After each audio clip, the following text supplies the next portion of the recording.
अस्सलाम वालेकुम। I am doctor Ayesha Asad, resident of OB and gynae. आप सब मुझे जानते ही हैं। एक लंबे अरसे के बाद जो है मैं अपनी न्यू वीडियो के साथ हाजिर हूँ। आज की जो हमारी वीडियो है वो है बर्थ कंट्रोल मेथड्स के ऊपर, जिसे आम जुबान में फैमिली प्लानिंग या बच्चों में वक्फा करने के क्या क्या तरीके हो सकते हैं, ये सब कहा जाता है। आप सब इन चीज़ों से वाकिफ़ हैं कि कौन कौन से मेथड्स हो सकते हैं, किन किन मेथड्स को हम अपना सकते हैं। लेकिन फिर भी एक कन्फ्यूजन हमेशा रहती है, जो हम डॉक्टर से उस चीज़ को सुनना चाहते हैं। हम उस चीज़ के बारे में बात करना चाहते हैं कि कौन सा मेथड हमारे लिए सही है और कौन सा मेथड हमारे लिए सही नहीं है, क्योंकि एक बहुत लंबा टॉपिक है। So I would like to divide all these topics under a different videos. जैसे बर्थ कंट्रोल के तो बहुत से मेथड हो सकते हैं, पिल्स हो सकती हैं, आईयूसीडी हो सकता है, उसके अलावा इम्प्लांट हो सकता है। मैं उन सब टॉपिक्स के ऊपर अलग अलग वीडियोस बनाऊंगी जैसे मुझे टाइम मिलेगा। एक वीडियो में उन सबको कंपाइल करना बहुत मुश्किल है, क्योंकि आप हर मेथड के जो है रिस्क फैक्टर्स जानना चाहेंगे, साइड इफ़ेक्ट्स जानना चाहेंगे, इंडिकेशंस जानना चाहेंगे, तो उन सबको डिटेल के साथ एक वीडियो में जो है कंपाइल नहीं किया जा सकता है। आज जिस टॉपिक पे हम लोग बात करेंगे वो है आईयूसीडी। आईयूसीडी की जो फुल फॉर्म है वो है इंट्रा कॉन्ट्रासेप्टिव यूटेराइन डिवाइस। अच्छा, अब इसे हम लोग आम जुबान में क्या कहते हैं? इसे कहते हैं कॉइल रखवाना या छल्ला रखवाना, और मेडिकली हम लोग इसे आईयूसीडी के नाम से जानते हैं। जैसा मैंने आपको फुल फॉर्म बताई वो भी कह सकते हैं, और मोस्टली हम लोग आईयूसीडी के नाम से ही इसे बोलते हैं, या फिर कॉपर आईयूडी इस नाम से भी जाना जाता है। ये क्या होता है? ये बहुत ही ईजिली रखी जा सकती है। डॉक्टर के पास आप जाएंगे तो वो ओपीडी के अंदर जो उनका क्लिनिक है उसी में ही औरत की बच्चादानी के अंदर कुछ औजारों के साथ जो है ये रख देते हैं। अच्छा, वीडियो में साथ में आपको पिक्चर्स भी शो होती रहेंगी कि मैं किस चीज़ के बारे में बात कर रही हूँ, तो वो आप लोगों के लिए ज़्यादा हेल्पफुल रहेगी। तो ये बहुत ईजिली ओपीडी के अंदर ही रखा जा सकता है। अब बात आती है कि किस तरीके से प्रेगनेंसी को प्रिवेंट करता है। एक्चुअली जो आईयूडी है इसके ऊपर जो है कॉपर या कोई धात लगी हुई होती है, जिससे जो है ये प्रेगनेंसी को प्रिवेंट करती है। और अब सब इस बारे में भी जानना चाहेंगे कि कौन रखवा सकता है और किसके लिए ये चीज़ ठीक नहीं है। आईयूडी जो है जनरली सेफ़ होती है सबके लिए। हाँ, इन केस किसी को अगर कुछ यूट्रस के अंदर इन्फेक्शन है या कोई और मसला है जिसमें, या बच्चादानी के मुंह के ऊपर इन्फेक्शन है, ऐसी चीज़ों के अंदर फिर उस टाइम बीइंग के लिए जो है आईयूडी को अवॉइड किया जाता है जब तक आपका इन्फेक्शन जो है वो कंट्रोल ना हो जाए। आईयूसीडी हम कब रखवा सकते हैं? तो डिलीवरी के 10 मिनट्स के बाद ये रखी जा सकती है। चाहे आपकी नॉर्मल डिलीवरी हो या सी सेक्शन हो, आप इसके फ़ौरन बाद ये तरीका अपना सकते हैं, और इसमें कोई ऐसा कॉम्प्लिकेशन इन्वॉल्व नहीं होती है अगर हम फ़ौरन से रखवा लें। आईयूडी की मुख्तलिफ टाइप्स आती हैं, डिपेंड करता है कि पेशेंट की क्या विश है।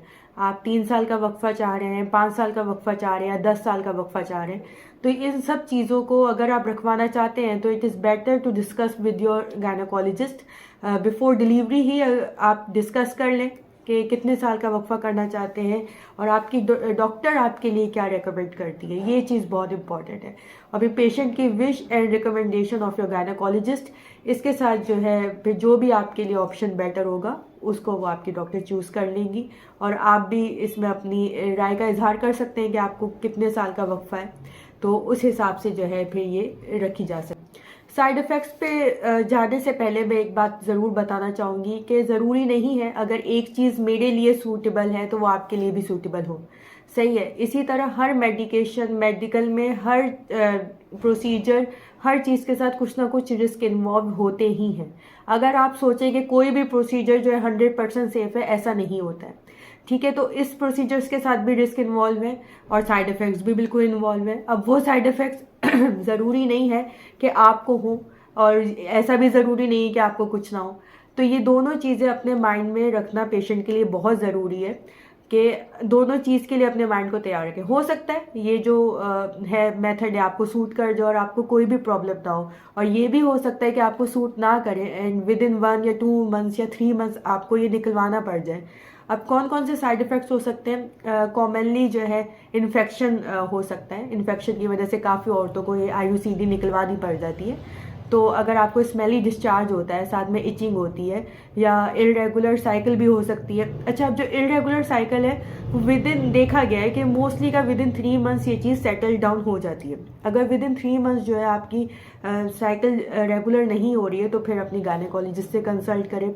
बाकी generally mild to moderate side effects जब रखवाने के बाद ये हो सकते हैं कि थोड़ी चक्कर आ सकते हैं या ब्लॉटिंग फील हो सकती है। ये सब चीज़ें तो एक नॉर्मली सब मेथड्स के साथ कुछ ना कुछ इन्वॉल्व होती हैं। लेकिन कुछ हद तक ये भी देखा गया है कि ओवेरियन सिस्ट का मसला भी होता है, लेकिन बहुत ही रेयर से मुराद है कि कोई 1000 में से एक केस ऐसा हो सकता है। तो बात सिर्फ इतनी है कि ज़रूरी नहीं है कि सब साइड इफ़ेक्ट्स आपको हो सकता है कि आपको कुछ भी ना हो, बिल्कुल सेफ ये आपके लिए मेथड रहे, और ये भी हो सकता है कि आपको कोई साइड इफ़ेक्ट हो जाए और आपको ये चीज़ रिमूव करवानी पड़े। यहाँ पर मैं एक चीज़ के बारे में ज़रूर गाइड करना चाहूँगी कि आपको डॉक्टर से कब कंसल्ट करना चाहिए। इससे बार बार दिखाना ज़रूरी नहीं कि आप हर मंथ IUCD रखवाने के बाद आप हर मंथ जा रहे हैं डॉक्टर को चेक करवाने के लिए, ऐसी नीड नहीं होती है। लेकिन कुछ साइंस ऐसे हैं जो आपको अपने दिमाग में रखते चाहिए कि अगर आपको ऐसा फील हो रहा है, it means you need to consult a doctor. जैसे फीवर आना, अगर आपको ऑन एंड ऑफ बुखार आने लग जाता है, साथ में विजाइनल डिस्चार्ज होना, स्मेली विजाइनल डिस्चार्ज या इचिंग होना उस डिस्चार्ज के साथ, उसके अलावा जो है आपको ऐसा लगता है कि आपका पेट फूल गया है या इस तरह का अगर कोई सिम्टम आता है, और स्पॉटिंग आपको हर वक्त रहती है, या बहुत ही हैवी पीरियड्स होते हैं, इतने हैवी कि वो 10 डेज से ऊपर चले जाए और डेली आपके जो है 6 to 7 पैड्स यूज़ हो रहे हैं, तो इट मीन्स आपको अपनी डॉक्टर से कंसल्ट करने की ज़रूरत है। परसेंट रिस्क इन्वॉल्व है इस IUCD के साथ भी प्रेगनेंसी का। तकरीबन 10 में से एक केस ऐसा होता है कि फीमेल्स IUCD रखवाने के बाद भी प्रेग्नेंट हो जाती हैं।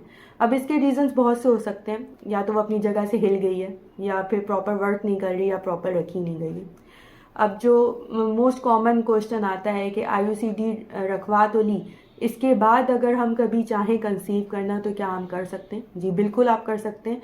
जैसे ही आप IUCD रिमूव करवाएंगे तो उसके बाद जो है आप कंसीव कर सकते हैं सून आफ्टर रिमूविंग दी IUCD। हाँ, अगर कुछ केसेस में ऐसा ज़रूर देखा गया है कि इन्फेक्शन हो जाता है अंदर, जिसकी वजह से ट्यूब्स ब्लॉक हो सकती हैं या ऐसा कोई मसला हो सकता है, तो फिर उन्हें कंसीव करने में प्रॉब्लम होती है। लेकिन जनरली इट इज़ सेफ़ कि आप IUCD रिमूव करवाने के बाद फ़ौरन से कंसीव कर सकते हैं। अब IUCD रिमूव कैसे होगी? जैसे OPD क्लिनिक में डॉक्टर ईज़िली रख देती हैं, उसी तरह औजार से ईज़िली इसे रिमूव भी कर देती हैं। कुछ केसेस में ऐसा होता है कि IUCD जो है अपनी जगह से हिल जाती है, तो फिर उसे जो है हमें ज़रा प्रोसीजर के तहत उसे रिमूव करना पड़ता है। उसके अंदर हमें पेशेंट को OT ले जाने की नीड होती है कि फिर हम उसे थोड़ी सी बेहोशी देख के ताकि जो है हम ईज़िली उसकी IUCD रिमूव कर लें। लेकिन ये मैं उन केसेस का बता रही हूँ जिसमें IUCD अपनी जगह से हिल जाती है और OPD में रिमूव नहीं हो पाती है। फिर हम उसके लिए अल्ट्रासाउंड करवाते हैं और देखते हैं कि वो अपनी जगह पर है या नहीं है। ठीक है, तो ये सब मैंने आपको बता दिए कि इस IUCD के साथ क्या क्या रिस्क इन्वॉल्व हो सकते हैं और क्या क्या साइड इफ़ेक्ट्स इसके हो सकते हैं, और ये भी मैंने आपको अच्छे से डिफ़ाइन कर दिया है कि कब रखवा सकते हैं। अच्छा, ये मैं एक चीज़ पहले बताना भूल गई कि ब्रेस्ट फीडिंग में भी IUCD सेफ़ है। तो काफ़ी जो ब्रेस्ट फीडिंग मदर्स होती हैं वो इस बात के बारे में पूछती हैं, तो इसलिए ब्रेस्ट फीडिंग में भी सेफ़ है। और IUCD अगर आपने 3 साल, 5 साल, 10 साल की भी रखवाई, इट डजेंट मैटर। अगर आप सोचते हैं कि 2 साल बाद ही निकलवाना चाहते हैं तो आप जब चाहे आप इसे रिमूव करवा सकते हैं। ऐसी कोई इंडिकेशन नहीं होती है कि 3 साल के लिए रखी हो तो 3 साल बाद ही रिमूव करेंगे, ऐसा नहीं होता है। अगर जब भी आपको लगता है कोई मसला हो जाता है या अगर आप कंसीव करना चाहते हैं तो आप इसे रिमूव करवा सकते हैं। इस वीडियो से रिलेटेड जो भी क्वेश्चन है आप कमेंट सेक्शन में पूछ सकते हैं। आई होप मेरी वीडियो आप सब ख़वातीन के लिए बहुत ही हेल्पफुल रहेंगी, और मैं कोशिश करूँगी इस टॉपिक के ऊपर, नेक्स्ट मेथड के ऊपर जल्द से जल्द मैं अपनी न्यू वीडियो बनाऊँ। तब तक के लिए अल्लाह हाफिज़।